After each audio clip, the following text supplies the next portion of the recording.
যশোরের নাভারণ বাজার থেকে গোরপাড়া পর্যন্ত সড়ক দিয়ে প্রতিদিন প্রায় ১.৫ লক্ষ মানুষ চলাচল করেন। ২০২২ সালের জানুয়ারিতে বেতনা নদীর উপর দুটি ব্রিজ নির্মাণের কাজ শুরু হয়।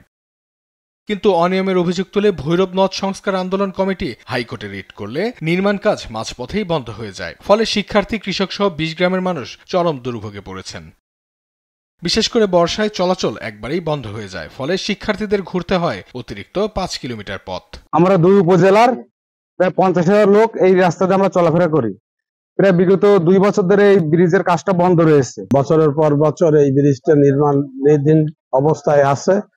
এই ব্রিজটার কার্যক্রম বন্ধ থাকার কারণে হাজার হাজার মানুষের যাতায়াতের বিঘ্ন ঘটছে। এলাকার মানুষের দুর্ভোগ চরম পর্যায়ে পৌঁছেছে এবং বিশেষ করে বর্ষাকালে এই রাস্তা পুরোপুরি বন্ধ হয়ে যায় এবং মানুষ চলাচল করতে পারে না। ১৪,১১,০০,০০০ টাকা ব্যয়ে নির্মিত দুটি ব্রিজের ৮০% কাজই শেষ হলেও মামলার কারণে বাকি কাজ বন্ধ আছে। মামলা নিষ্পত্তি না হওয়া পর্যন্ত কাজ শুরু করা সম্ভব নয় বলে জানিয়েছেন কর্তৃপক্ষ। কেসের সমাধান না হওয়া পর্যন্ত কাজটি বাস্তবায়ন করা সম্ভব হচ্ছে না। কেসটি সমাধান হলে আমরা দ্রুত কাজটা শেষ করে দেব। দ্রুত সমস্যা সমাধানে সংশ্লিষ্ট কর্তৃপক্ষ আন্দোলন কমিটির হস্তক্ষেপ কামনা করেছেন এলাকাবাসী।